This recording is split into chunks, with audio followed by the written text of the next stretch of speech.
bagi pecandu, bagi penyalahguna atau lagun, bagi korban penyalahguna narkotika, ya, kalau dia mau lapor ke IPWL, lapor ke BNN, maka dilakukan rehabilitasi.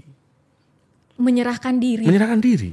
Gak diapa-apain itu. Gak diapa-apain. Polri ya, BNN, itu ada mekanisme, ada prosedurnya itu. Kalau riset gitu terus dicoba-coba boleh gak sih? Iya. Seorang tiktokers gitu, dia ketangkep, ngeganja, terus gak lama gitu bebas. Kok bisa?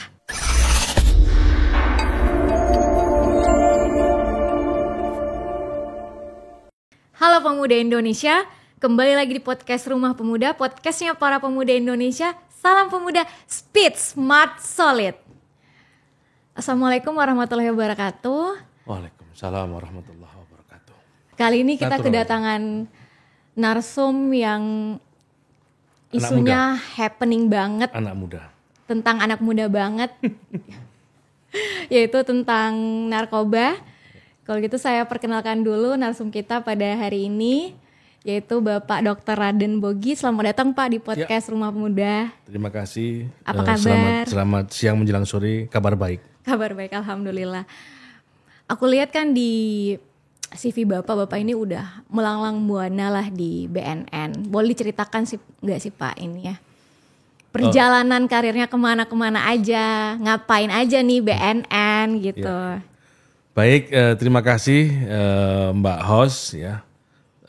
Saya ucapkan selamat siang menjelang sore para pemuda Indonesia dan tetap semangat pagi luar biasa. Terima kasih atas undangannya teman-teman di Rumah Pemuda. Saya Bogi ya. Sebelumnya memang kami pernah beberapa kali penugasan di beberapa tempat ya. Pernah ada di Jawa Tengah, di Magelang, kemudian saya pernah jadi kepala BNN di Pulau Terselatan NKRI. Wow. Nah, saya sempat 2 tahun di Kabupaten Pulau Rote atau Kabupaten Rotendao. Oh jauh banget ya? Jauh sekali. Jadi di Rote itu kan kalau katakan orang tuh nyebutnya salam kebangsaan dari Sabang sampai Merauke, dari Miangas sampai ke Rote. Iya. Nah, saya di Rote 2 tahun. Udah di Rote 2 tahun. 2 tahun. Jadi suka duka di Rote seperti apa ya, artinya kami melaksanakan tugas sebagai kepala BNN itu tidak mudah. Artinya kami punya tanggung jawab untuk melaksanakan program P4GN. Jadi pencegahan, pemberantasan, penyalahgunaan dan peredaran gelap narkotika. Secara umum itu P4GN pasti sama. Tetapi dalam implementasinya di setiap daerah berbeda-beda. Kita harus bisa menyesuaikan dengan kearifan lokal. Ya, kita harus bisa, kalau kata orang Jawa itu manjing ajur acir. Jadi dalam kita mengimplementasikan atau dalam rangka membumikan program P4GN itu kita harus menyesuaikan dengan kearifan lokal. Kalau secara umum pasti sama, secara universal, tapi secara spesifik ya kita harus menyesuaikan dengan lokal konten, lokal wisdom yang ada di tempat penugasan kita. Kita bisa menyesuaikan dengan masyarakatnya, dengan adat budayanya ya. Kita bisa merangkul semua masyarakat, semua stakeholder yang ada di tempat penugasan kita. Demi tujuan pemberantasan narkoba ya Pak? Suksesnya P4GN dan bisa mewujudkan Indonesia bersih narkoba. Begitu. Wow. Jadi memang itu ada seninya gitu Os. Sekarang kan menurut data ya, menurut data kita nih akan mencapai bonus demografi ya, utamanya di usia pemuda gitu. Tapi sayangnya semakin kesini semakin ternyata ada banyak pemuda tuh yang tergelincir gitu, kena narkoba gitu. Dan sekarang kan yang paling banyak ya, ini kita bicara awam ya Pak gitu. Awam. Yang paling banyak kan ya influencer gitu, ya katakanlah tiktokers gitu. Pokoknya mereka yang sekarang menjadi kiblat anak muda gitu. Apalagi kan kemarin ada tuh Pak yang ketangkep gitu, yang dia tuh pasti Bapak tahu lah, dia anak muda juga, seorang tiktokers gitu. Dia ketangkep, ngeganja, terus gak lama gitu bebas. Kok bisa? Iya, baik, saya tanggapi ya. Iya. Sebenarnya sebelumnya kalau boleh saya akan menyampaikan sedikit tentang tugas pokok fungsi institusi kami ya. Oh, perlu banget. Karena nanti akan ke sana juga arahnya. Jadi Badan Narkotika Nasional adalah merupakan lembaga pemerintah non kementerian ya, yang berbentuk badan dengan struktur organisasi kita vertikal. Kita sebagai lembaga vertikal atau lembaga dekonsentrasi yang terstruktur dari pusat sampai ke daerah begitu. BNN itu mempunyai tugas pokok fungsi P4GN, saya bilang tadi, pencegahan dan pemberantasan penyalahgunaan dan peredaran gelap narkotika atau P4GN. Itu kalau diuraikan, ya, itu menjadi kalau saya dari versi saya, kalau diuraikan itu kita punya namanya triangle counter narkotika, segitiga kontra narkotika begitu. Jadi dari P4GN tadi kalau dijabarkan, kalau ini versi rumus saya sih biar simpel gitu ya. Itu ada preventif, ada kuratif, ada represif. Nah, preventif itu tugas BNN di situ melaksanakan fungsi pencegahan, melaksanakan tugas pokok fungsi pemberdayaan masyarakat. Ya, di sana nanti dibentuk namanya di pencegahan itu dibentuk mitra-mitra kita ya. Kita memberdayakan masyarakat ya. Kita bermitra dengan masyarakat namanya relawan anti narkoba. Itu di program pencegahan. Kemudian di program pemberdayaan kita ada program dalam rangka untuk membentuk mitra-mitra kita namanya penggiat anti narkoba. Ada penggiat anti narkoba ya. Kemudian di fungsi tugas pokok fungsi kuratif ya atau rehabilitasi baik medis maupun sosial. Kita ada program juga yang namanya intervensi berbasis masyarakat atau IBM salah satunya ya. Di IBM itu bagaimana itu perluasan program rehab kita ya dengan menggandeng mitra-mitra kita. Jadi bagaimana rehab itu dilaksanakan oleh dibantu oleh mitra kita dari masyarakat, oleh masyarakat dan untuk masyarakat. Dari rakyat untuk rakyat. Jadi di situ dibentuk namanya AP, agen pemulihan. Agar mereka bisa menjangkau pada populasi pecandu atau korban penyalahgunaan narkoba atau lagun narkoba yang kami tidak bisa menjangkau. Yang tahu itu adalah dari mereka sendiri biasanya, dari yang ada di lingkungan tersebut. Maka kita perlu menggandeng mitra-mitra kita yang ada di kawasan-kawasan rawan. Jadi itu di program di fungsi kuratif. Sedangkan di fungsi represif, BNN merupakan lembaga penegak hukum. Ya, BNN mempunyai tugas pokok fungsi pemberantasan, ya, penegakan hukum. Di situ bisa penyelidikan dan bisa penyidikan. Jadi BNN bisa nangkep. Boleh. Undang-undang membolehkan. Bisa nangkep, ya, menangkap orang yang memang terindikasi dia sebagai pengedar, sebagai bandar, ya, sebagai medadader, pleger daripada tindak pidana narkotika. Ya, tahan, bisa diperiksa, kalau bisa menyita barang, bahkan lebih dari itu. Sekarang itu BNN mempunyai salah satu direktorat, namanya Direktorat Tindak Pidana Pencucian Uang. Kenapa? Kok BNN, kok narkoba, kok apa kaitan dengan money laundering? Ada. Wow. Nah, jadi karena kenapa? Biasanya uang hasil kejahatan narkotika itu dicuci mereka. Agar tidak gampang kelihatan, tidak kentara sekali. Dibuatin bisnis kayak gitu ya. Dibuat bisnis apalah. Makanya bandar itu paling takut, ya. Bandar itu paling takut kalau dimiskinkan. Nah, makanya kami diberikan kewenangan melaksanakan pengungkapan dalam tindak pidana pencucian uang yang predikat krimnya dari kejahatan narkotika. Nah, itu jadi biar lebih komprehensif. Jadi kalau P4GN saya jabarkan ada preventif, ada kuratif, ada represif gitu. Nah, represif ya. Represif atau dalam penegakan hukum, dalam pemberantasan, itu tadi saya sampaikan ada penyelidikan, ada penyidikan. Nah, kalau penyidikan itu sangat eksklusif, itu domain penyidik, domain penegak hukum. BNN nggak bisa masuk ke situ. BNN ada di sana. Ada di situ. Karena kita penegak hukum. Tapi di penyelidikan sebenarnya ini ada ruang yang kita bisa buka untuk kita memperluas mata dan telinga kita. Nah, jadi BNN ke depan itu idealnya menurut saya dalam penyelidikan, dalam full bucket, dalam menjaring informasi yang lebih luas, lebih dalam, lebih valid, lebih velok et exactus, lebih cepat dan akurat, itu dalam penyelidikan harus diperluas. Jadi selama ini kita kan clandestine activity. Kita hanya operasi tertutup. Ya. Kalau menurut saya itu paling persentasenya hanya 10% lah ya. Nah, yang 90% ke depan BNN itu harus memperluas gerak dalam penyelidikan itu dengan apa? Dengan menebar, memperluas jejaring, jadi mata dan telinga BNN lebih luas lagi, lebih banyak lagi. Jadi kita kalau bisa nanti ke depan bagaimana open source intelligence, OSINT itu harus lebih masif juga. Jadi selain operasi tertutup dari informasi tertutup, dari operasi tertutup, kita harus menggali informasi dari open source. Nah itu masyarakat juga, pemuda juga bisa. LSM Pemuda bisa masuk menjadi relawan anti narkoba. Iya. Pemuda bisa masuk dalam penggiat anti narkoba. Pemuda bisa penguatan menjadi agen pemulihan. Nah pemuda juga bisa nanti ke depan, bisa apa? Mitra kita dalam rangka penguatan OSINT, open source intelligence kita. Jadi ya mata telinga kita perluas Pak. Jadi begitu Bu Hos ya. Itu terus kemudian ini saya ingatkan juga bahwa BNN itu adalah lembaga pemerintah yang melaksanakan fungsi pemerintahan kita ini dalam bidang P4GN.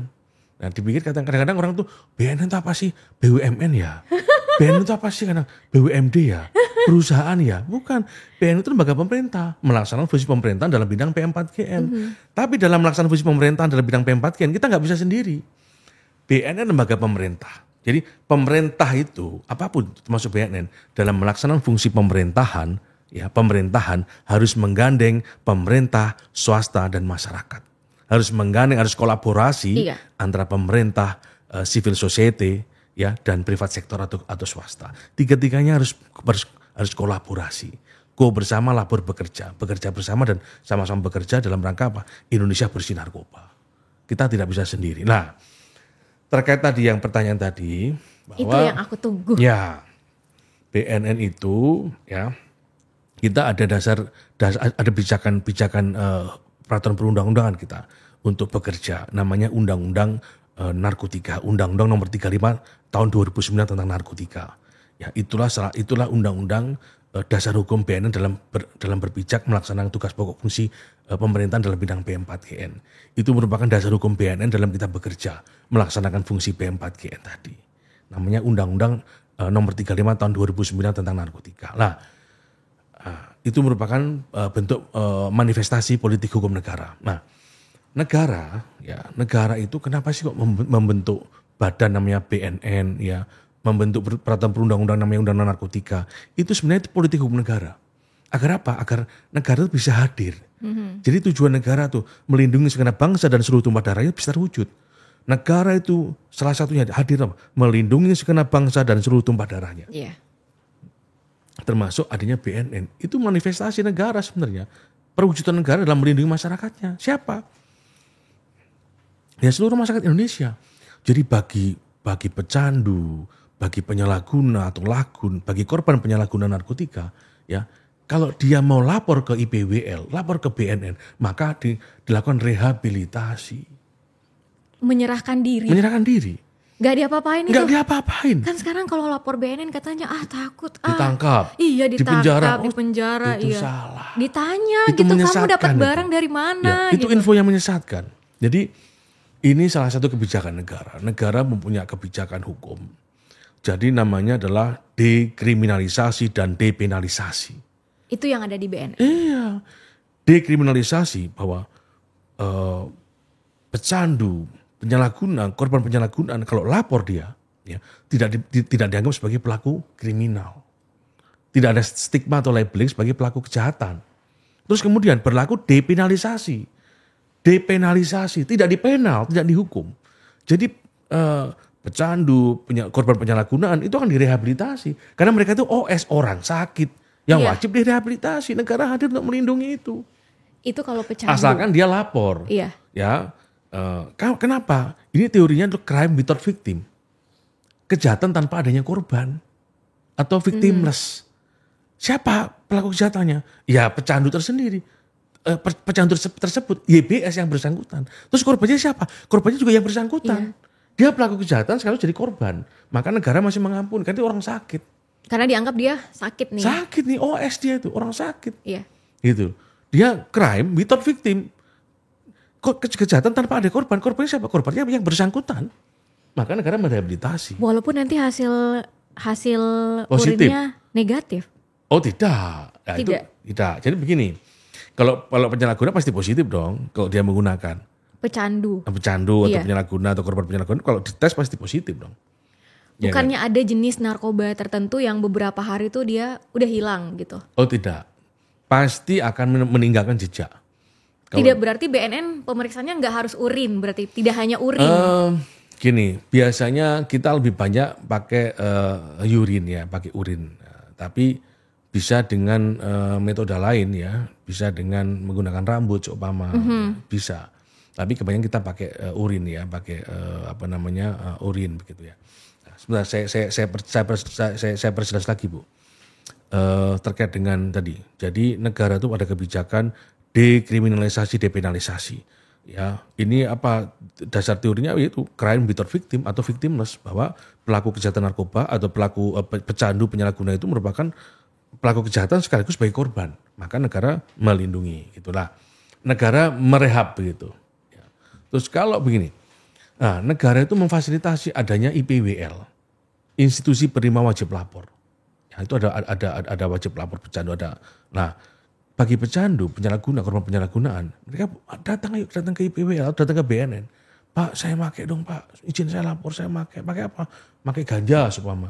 Oke, udah berapa lama sekian? Nanti akan di asesmen nanti, akan di konseling nanti. Oh, akan di asesmen nanti. Oh, ini katakan coba pakai. Oh, cukup konseling. Oh, ini sudah teratur pakai rawat jalan. Oh, ini sudah adiksi rawat inap. Harus Kalau detox. coba pakai Cukup konseling aja. konseling pulang. Pulang. Ya, cukup konseling dan pulang. Nanti datang ada jadwalnya. Ada 10 kali pertemuan atau berapa itu. Oh, berarti nggak konseling sekali dong, dia Enggak. berlanjut continue. Berlanjut. Iya. Dan nanti biasanya akan kita ikutkan dalam intervensi ketahanan keluarga. Ada program di salah satu dicegah kita untuk ketahanan keluarga juga. Ada ketahanan diri, jadi nanti akan kita ikutkan program intervensi keluarga anti narkoba. Nanti kita undang orang tua dan yang bersangkutan. Jadi anaknya kita undang dan orang tuanya. Karena ini terkait dengan parenting juga sebenarnya ini. Itu kemampuan orang tua dalam pola pengasuhan. Bagaimana hubungan anak dengan orang tua itu pengaruh. Kalau nggak harmonis, ini juga akan bisa menjadi pemantik, pemicu anak itu menjadi penyalahguna. Iya. Nah itu lah. Kalau kemudian dia itu mau lapor, kalau tidak lapor, terus kemudian ditangkap oleh penegak hukum, baik itu BNN maupun Polri, Iya. ya sudah. Berarti yang bersangkutan harus diperiksa. Berarti berlaku compulsory, wajib yang bersangkutan untuk rehabilitasi. Tapi melalui beberapa tahapan, salah satunya adalah dilaksanakan pemeriksaan dengan TAT, tim asesmen terpadu, dibawa ke BNN. Katanya yang nangkep Polri, Iya. dibawa ke BNN. Ke BNN di asesmen oleh TAT, ada tim medis, ada tim hukum. Tim medis itu ya bisa ada dokter umum atau dokter spesialis kesehatan jiwa atau psikiater ya kan, atau mungkin psikolog atau mungkin konselor. Terus kemudian nanti kalau yang tim hukum ada penyidik BNN, penyidik Polri, ya ada jaksa atau dari tim intel, tim pemberantasan ya, untuk lebih mendalami lagi kira-kira yang bersangkutan itu terlibat jaringan atau tidak. Yang bersangkutan bagian daripada sindikat narkotika atau tidak. Itu ada pendalaman nanti. Itu didalamin lagi sampai akhirnya dia dinyatakan clear. Clear. Nah begitu clear, sudah nanti, rekomendasinya apa dari sidang TAT itu, tim itu kan. Yang bersangkutan sebagai pecandu, ya sebagai penyalahguna atau korban penyalahgunaan. Maka nanti menjadi dasar atau semacam rekomendasi lah, dasar hukum penyidik untuk memberikan menerapkan pasal berapa, yang bersangkutan akan dikenakan pasal berapa. Gitu. Kalau yang bersangkutan katakan, yang bersangkutan ternyata terlibat jaringan, ya sudah.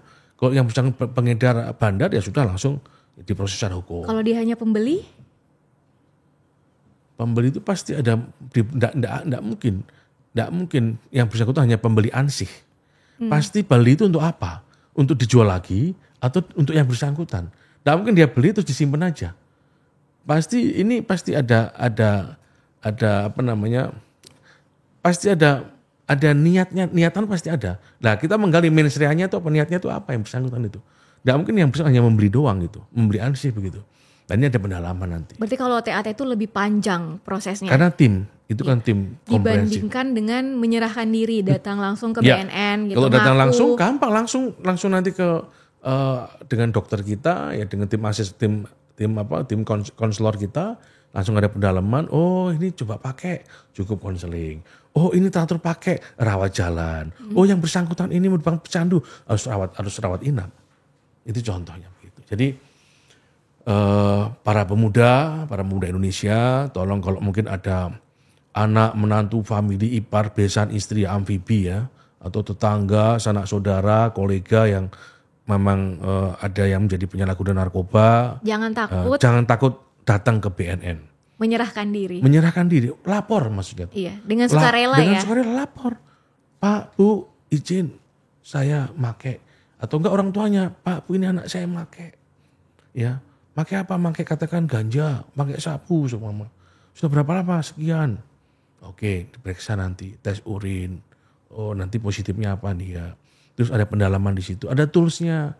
Nanti ada pertanyaan-pertanyaan ada daftar pertanyaan yang diberikan nanti. Ya, terus berapa kali pertemuan dan sebagainya itu ada nanti. Jadi untuk menentukan treatmentnya apa? Oh, cukup konseling atau rawat jalan atau rawat inap. Gitu. Berarti kesimpulannya kasus TikTokers, artis yang kemarin. Ya, yang itu tadi yang sampaikan mungkin gini. Begitu ditangkap yang bersangkutan di asesmen, ternyata yang bersangkutan hanya ini penyalahguna. Oh. Iya, penyalahguna apa namanya menjadi korban penyalahgunaan atau pecandu, sudah rehabilitasi. Rehabilitasi itu seminggu boleh? Rehabilitasi nanti secara spesifik nanti apa namanya dari tim rehab atau dari lembaga rehab. Nanti begini, bisa dibawa di BNN atau di lembaga rehab pemerintah yang lain, atau bisa di lembaga pemerintah komunitas masyarakat. Jadi lembaga rehab itu ada punyanya IP, instansi pemerintah, punyanya BNN, Kemenkes, Kemensos ya, atau lembaga rehab KM, komunitas masyarakat, punya swasta, punyanya siapa. Kalau di BNN gratis gak sih? Gratis. Oh, gratis. Gratis memang. Katanya ada yang berbayar juga ya, Pak?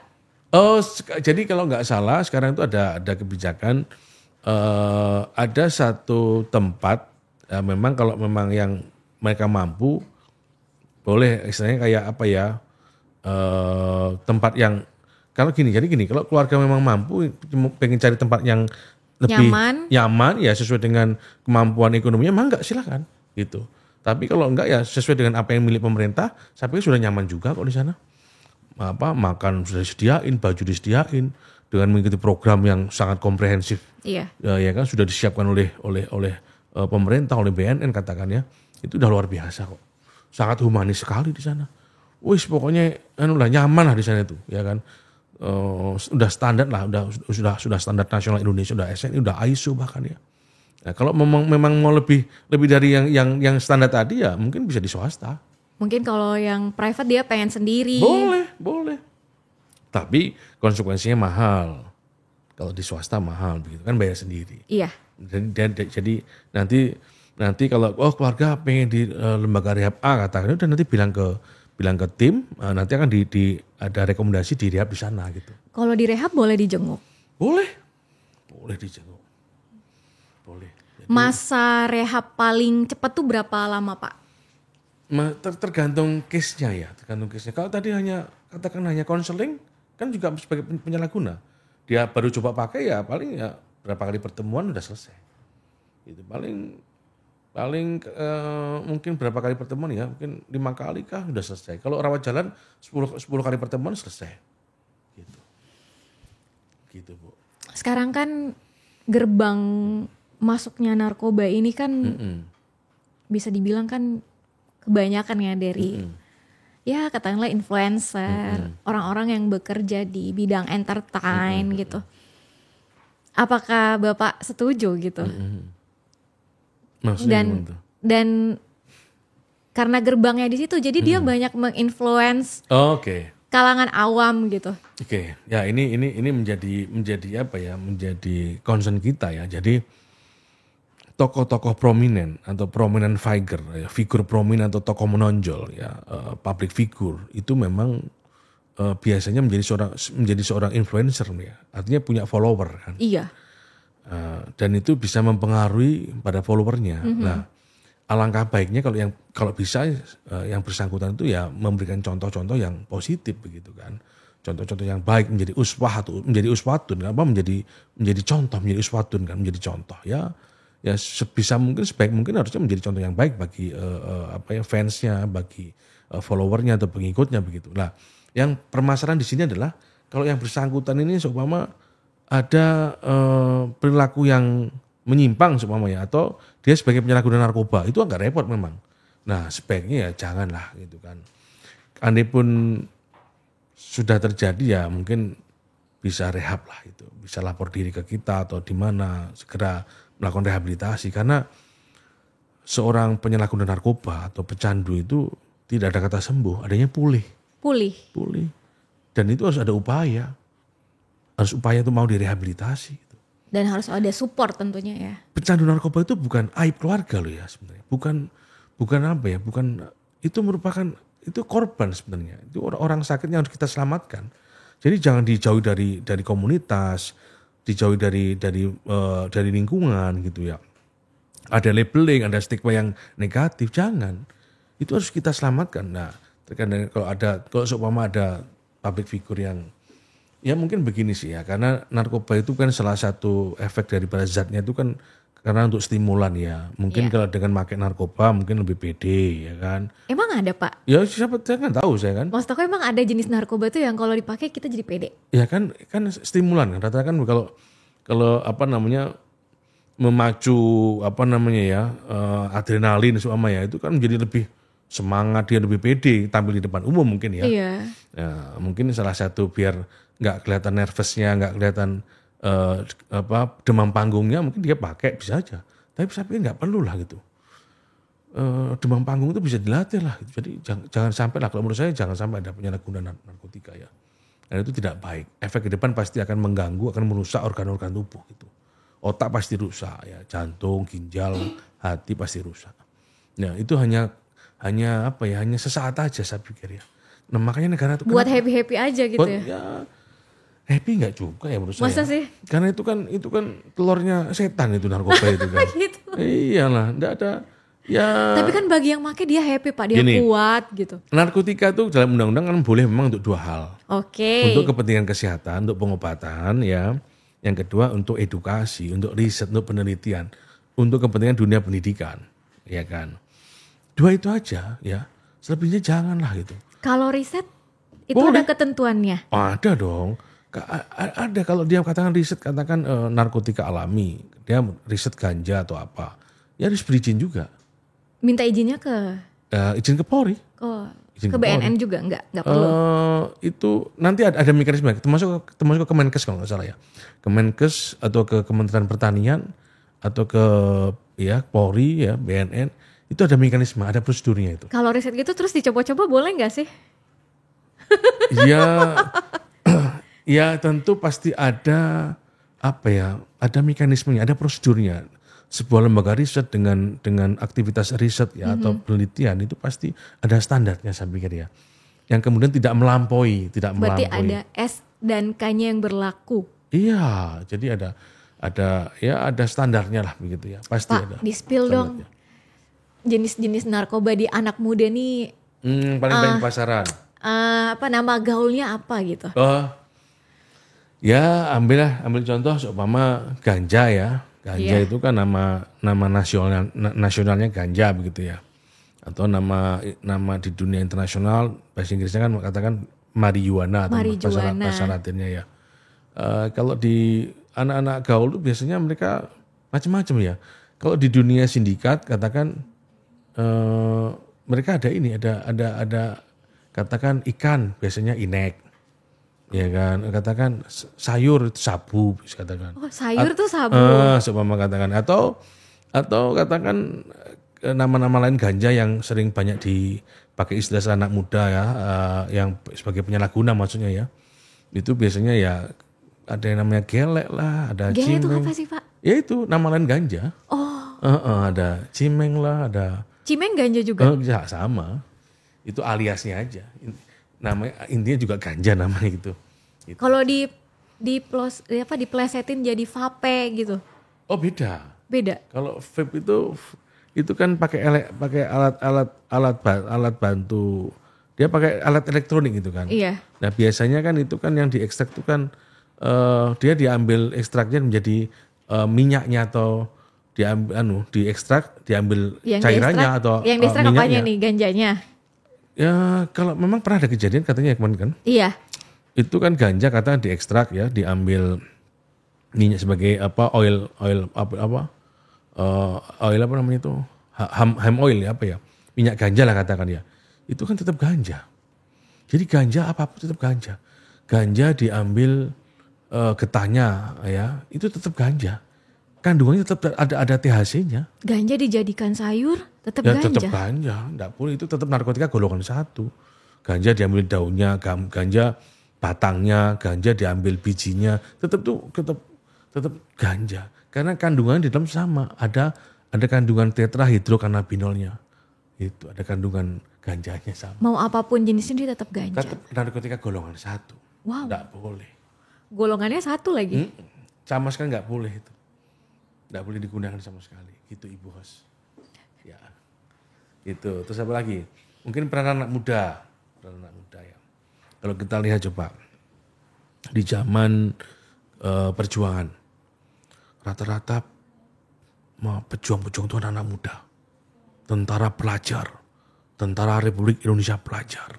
Mereka masih SMP sudah angkat senjata, ya SMA sudah angkat senjata, para pemuda angkat senjata, ya ada Sultan Syahrir yang masih muda jadi Perdana Menteri, ada Pak Baramuli muda jadi gubernur umur 28 tahun katakan. Terus ada Bung Karno jadi presiden umur 42 tahun ya kan, ada Bung Hatta masih muda-muda semua itu. Ya, siapa yang menggerakkan mendorong agar dilaksanakan proklamasi itu juga anak-anak muda. Terus kemudian masa kemerdekaan, banyak tokoh-tokoh muda yang luar biasa yang berkontribusi pada yang mengharumkan nama bangsa ini. Nah, dengan datangnya kemajuan yang luar biasa, dengan kemajuan teknologi, dengan globalisasi ini, itu meretas batas semua. Itu itu membawa ada dua sisi. Ada sisi baik dan ada sisi yang tidak baik juga. Jadi tergantung bagaimana kita tuh menyikapi sebenarnya. Jadi dengan globalisasi ya tentu gaya hidup juga berubah lah. Narkoba itu juga merupakan bagian dari gaya lifestyle hidup tadi, ya. lifestyle tadi itu. Kalau kita tidak kuat ya, modal insani tidak kuat. Modal iman nggak kuat. Modal iman atau modal insani atau self mastery-nya nggak kuat ya. Kita tuh istilahnya preemptifnya atau penanaman nilai-nilainya kurang kuat. Ya tentu pasti akan lemah. Dikasih narkoba iya aja, tapi kalau modal insaninya ya atau self mastery-nya sudah terisi, mereka sudah imannya udah kuat, saya pikir digoda apa nggak akan bisa gitu. Nah ini harus anak-anak muda itu harus betul-betul perang lawan narkoba. Bisa menguatkan, mempunyai modal insani ya, modal diri, modal insani itu maksudnya bagian self mastery, penguasaan diri itu harus ada. Jadi kita menginsert diri kita dengan hal yang positif, kita melakukan hal yang positif, berpikir, bersikap, bertindak yang positif gitu. Karena kalau tidak, ya itulah gaya hidup tuh bisa luar biasa mempengaruhi kita gitu. Itu aja. Apa sih pesan-pesan Bapak buat para pemuda sekaligus menjadi closing statement, karena narkoba ini kan menjadi ancaman yang besar banget gitu. Sangat. Baik, narkotika merupakan kejahatan luar biasa, extraordinary crime. Kejahatan yang serius ya. Narkotika ini merupakan bencana buatan. Ya, ini merupakan perang modern. Narkotika merupakan senjata pemusnah massal. Dan hari ini menurut saya ini masih perang candu ini. Karena motifnya para sindikat narkotika internasional itu tidak hanya bisnis ansih, tidak hanya profit ansih, profit oriented ansih, tapi lebih dari itu. Ini merupakan proksi. Banyak negara di belahan dunia itu yang menginginkan, yang tidak ingin Indonesia besar. Nggak pengen maju. Nggak pengen Indonesia maju. Terus pengen mengambil alih ya sumber daya alamnya. Gimana caranya? Perusak karakternya. Ya, kuasai sumber daya alamnya. Kuasai Indonesia seutuhnya. Gimana? Pasok narkoba. Jadi negara-negara yang gak suka Indonesia itu sekarang. Karena sekarang udah perang modern. Gak perang pakai senjata. Senjatanya diganti narkoba. Nah, jadi negara-negara yang besar-besar yang gak suka. Ya, saya gak nyebutkan, katakan, sini kan kartel-kartel narkotika internasional. Kamu tak supply, tak kasih uang. Produksi narkoba, kirim ke Indonesia. Lama-kelamaan bisa teler semua. Yang katanya 2045 menjadi bonus demografi, di mana kita akan mendapatkan ledakan penduduk demografi atau penduduk dengan usia produktif. Yang kalau itu salah kelola, itu menjadi bencana demografi atau disaster demografi atau bencana kependudukan.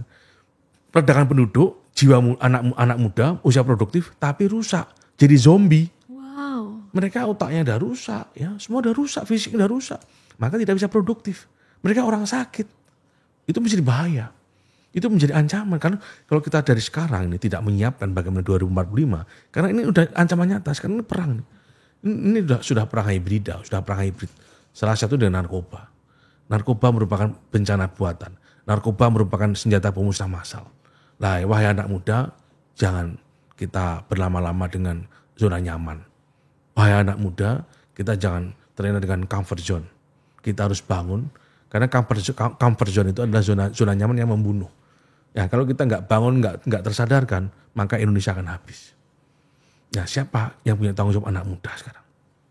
Ya, sekarang dimulai dari kita, oleh kita, dan untuk kita. Kapan mulainya? Sekarang juga.